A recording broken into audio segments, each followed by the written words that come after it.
Feel like you're being pulled in 1,000 directions? Let's fix that. Download your free rebalancing toolkit and learn how to design an optimized week that lets you feel like you have it all. Get the goods at brilliantbalance.net/have-it-all.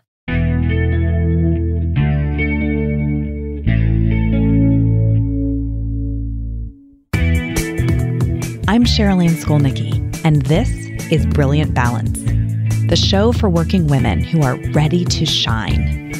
Each week, I bring you ideas, inspiration, and insight on balance, business, and getting it all done gracefully. You ready? Let's be brilliant. Hello and welcome. This is episode 16 of Brilliant Balance. And today we're shifting gears a little bit because we are going to talk about relationships, specifically the relationship that we have with our spouse or significant other. And not surprisingly, this is a hot topic right now because we are in Valentine's Day week, leading into the holiday that is about all things romance. And so what I wanted to do today is explore maybe why Valentine's Day doesn't feel the way it did when you first met your spouse, when you first fell in love, and everything made sense. Everything felt like champagne and hearts and cards and chocolates. And now maybe you're at a place where you've been married for a while, you have a big job, you have children, you have a household you're maintaining, and all that stuff you're seeing in the stores that is, shouting love from the rooftops is making you feel a little bit anxious about, maybe even how you're going to fit in a celebration of Valentine's Day. And maybe you're not feeling particularly drawn to all of the chocolates and champagne and hearts and cards that you see around you.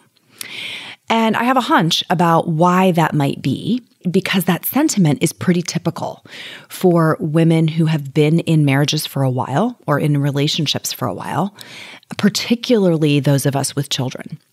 And so today what I want to do is dig into why that happens, why maybe your spouse has ended up last on your list, right, when he used to be first, and what you can do about it. And I want to talk about a few different reasons, like patterns that have maybe gotten you to that place. If you are feeling like maybe he's not saying anything at all about it, or maybe he is giving you some feedback about where he falls on the priority list, I want to give you some really tangible places to look for why that may have happened. And then I want to talk toward the end about one really practical, very simple thing that you can do to raise him higher on the priority list that will just allow you to reap incredible rewards, both of you, in the relationship if you do it. So let's talk about why. Why often for working moms, our spouses end up last on our list. So the first reason is they are the ones who are seemingly willing to tolerate lack of attention. He's kind of quietly over there, maybe watching ESPN or reading the paper, playing on his iPad, not complaining a whole lot about not getting your attention. And that is very different than your boss, who knows exactly how to get your attention, right? Or your children who are hanging off of each leg and, increasing the volume of their voices until you have to pay attention. Or your pets who need you to stay alive, right? So they require your attention. Or your girlfriends who make it really fun and, make you laugh and send you fun texts and call you and invite you to go out and do fun things. Your spouse is somebody who maybe is more of a background character. But here's the thing, even though he might not be complaining about a lack of attention, he's over there feeling, insignificant or unimportant or maybe disrespected by the lack of attention that he's getting. This is bidirectional. It is absolutely possible, maybe even likely, that if he is last on your list, that you are last on his.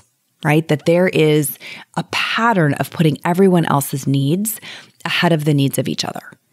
And what I would caution you about is that while I've been there at various phases during my marriage, it really is sort of dry rot for the foundation of your relationship. Relationships thrive on attention. They thrive on the investment of time and energy. And when we are distracted by all the other demands on our time and energy, the person who seems most willing to tolerate it is going to get the least of us, even if that's not a good idea. Pay attention to the unspoken signals where that lack of attention is starting to have an impact.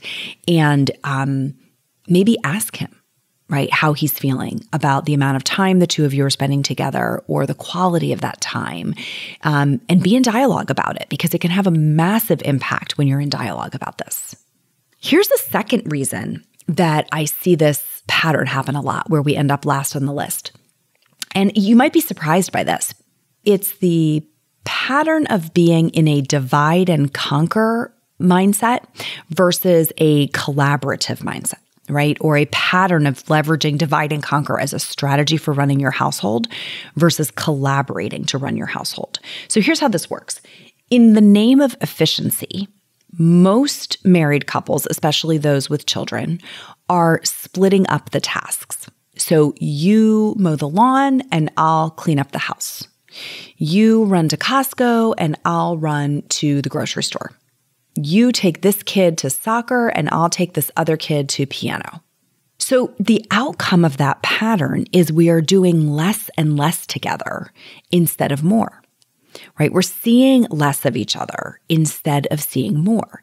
If you are paying the bills, sitting at a computer one morning, and he is folding laundry in another room, over time, a pattern of everything being managed by divide and conquer drives distance between you. So think back. I was thinking back when I was getting ready to do this episode about when I was first married. We used to spend a lot of time running errands together because it was fun, right? It would be like, let's go to Target and we'll go together, or let's go to the grocery store together. Now, it was not efficient at all, but we had time to do it. And so it was just more fun to do those things together. And this year, on New Year's Eve, my husband and I were going to have dinner at home together. My parents had the kids, and we talked about going out and ultimately decided we'd rather just have a really cozy night in with a fire. And, we hadn't been in the house a lot during the holidays. So we went to the grocery store together to pick up a few things, goodies to have for dinner. And, it was ridiculous how fun it was, like how we were laughing and having a great time together just in the car, driving over and looking at stuff in the aisles and driving home, right? Because it was sort of reminiscent of that period in our lives when we did these things together all the time. I can't tell you the last time I was in the grocery store with him, but it was a fun, short experience to go and do that. So this is an area that you might want to explore if you're looking for ways to strengthen that connection. Are there things that you have chosen to divide and conquer that you might want to reconsider as a collaborative activity, right? Maybe you do the dishes together after dinner. Maybe you fold the laundry together. But it's an opportunity to be in conversation, be in the same room while you are doing something. And of course, many hands make light work, right? So if you're doing those things together, in the case of something that it actually can be done faster with two of you doing it, you can have kind of a 2-for-1 win. Feel like you're being pulled in 1,000 directions? Let's fix that. Download your free rebalancing toolkit and learn how to design an optimized week that lets you feel like you have it all. Get the goods at brilliantbalance.net/have-it-all. All right, the third thing is probably one you have thought about, and this is the notion of drift. You start out your relationship with a common set of interests, or at least a willingness to explore the other person's interests. One of our first dates that my husband and I ever went on, we went to the driving range. And he insists it was the first and last time that we ever went to the driving range. I'm pretty sure it happened a few times after that. But I know golf is not a passion that I've chosen to continue to explore with him. Whether it's single malt scotch or high-end audio equipment or, your passion for politics, If you do not have the same interests, the same passions, the same idea of what's fun to do on a Friday night, then over time, you choose to pursue those passions separately versus pursuing things together, right? This also shows up, this notion of drift, if you are growing at different rates. I hear this a lot inside of my coaching program that, the women who come in are really there to take their lives to the next level. They are committed to growth, committed to personal development, to being better tomorrow than they are today. And sometimes their spouse does not want to come along for the ride, right? He's perfectly content with the way things are. And so some of the mindset shifts that they're making or the patterns of behavior that they're trying to change are not welcome changes. It can further the drift if we're not really careful to bring that person along with us. Drift is normal, very normal, but not okay to continue. It's not okay to sort of drift without intervention, or you ultimately end up so far apart that you can't see how to get back together. You can't see how to reconnect to the same interests. So one of the best ideas about addressing drift is finding a new interest that you're both excited about and pursuing it together, right? Maybe, I don't know, you don't know how to play chess and you decide that you're going to learn how to play chess together, or you're going to learn how to ski, or something that's exciting to both of you that you can pursue to sort of reconnect those lines and get back on the same path. Otherwise, drift is a killer. It's a really big challenge. And again, it's why I think you've probably thought about it on some level before. The caution I'm giving is you don't want to frame it as, well, this is an unsolvable problem, right? It just is what it is. It actually is a solvable problem with intentionality. But the simplest idea that I have for you, if you have found that your spouse is ending up last on your list and you want to bump up that priority level, including his perception of that priority level, is I want you to think about how much time you regularly spend what I'll call eye to eye. Sitting down, really looking at each other across a table or in two chairs or wherever you are, face to face. And I want you to think about how you can increase that. It's really as simple as that. It could be as simple as having your morning coffee together instead of both grabbing a coffee and running out the door. It could be sitting down in the evening after dinner to have a conversation at the table with the two of you. It could be just turning off the TV and putting your phones down to have a conversation. And I'm going to tell you this, to make this work, the really important caveat is you have to clear out all the devices that are standing between you, right? All of the electronics, the iPad, the iPhone, the laptop, the Kindle, the remote control, the PlayStation, all the stuff that you're both holding. You can't be holding that and in an eye-to-eye conversation. So this is about the quality of the interaction, the quality of the conversation, the level of focus and intention that you're bringing to the conversation. And it's also a frequency game. It doesn't have to be a 4-hour marathon conversation. Small bursts, 10 minutes, 5 minutes, 15 minutes every day would be way more effective than one big date night, every month. Both are great, but this strategy, this eye-to-eye time, which, a former colleague gave me that term and I love it, that strategy is incredibly effective at increasing the intimacy of your relationship. And when I say intimacy, I mean specifically that level of connection, right? That heart-to-heart connection that you feel of being seen and heard and understood.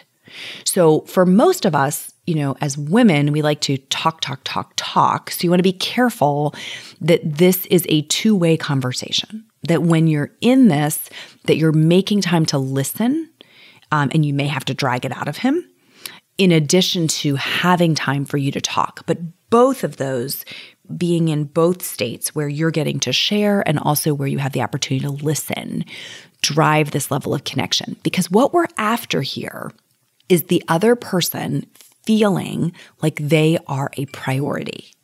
It's not really about the chocolates and the flowers and the bottles of champagne. It's about that connection, about making sure that you still know each other.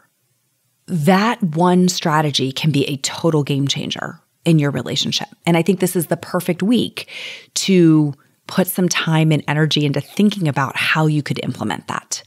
So just to recap, the underpinnings of how did we get here? How did we end up in a situation where we have the household and the job and the children and the self-care practices and the girlfriends who all need our time and attention?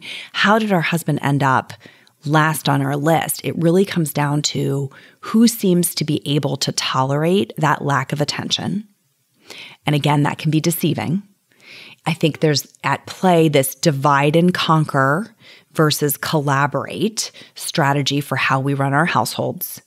And then there's the phenomenon of the drift, of over time growing in different directions instead of being careful to grow in the same direction. So this one practice that I'm giving you is so simple. There's none of us who can't do this. Even if your spouse travels all the time, you can do this over FaceTime, is the notion of being eye to eye, having a focused conversation without distraction. Now, I have children just like you do, right? They want my attention as much as yours do. And so when we try to have this time, I'm not suggesting you won't be interrupted. Everything in the world will conspire to interrupt this. The phone will ring, the kids will come in and need something, you'll get a text. It's about bringing the priority to this for that short period of time that you've dedicated and holding that sacred. Holding that sacred. And that's it. It's that simple and that complicated all at the same time. But I think it'll be a great practice for this Valentine's Day week. Really, if you think about it, what we talked about today was a way to redefine part of your role as a wife. And you and I both know that that's not the only role that you play, right? We all play lots of roles. And that's what we're going to get into in the next episode. In the next episode, we're going to talk about the roles that you play.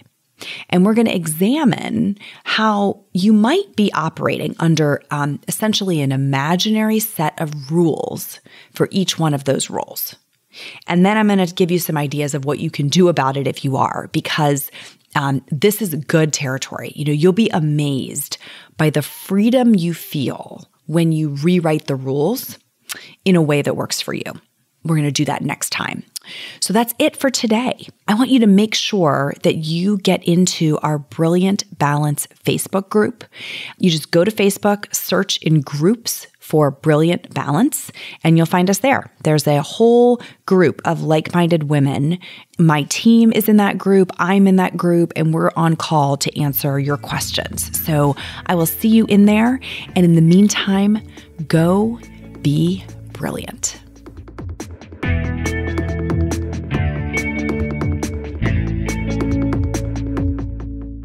This is thepodcastfactory.com.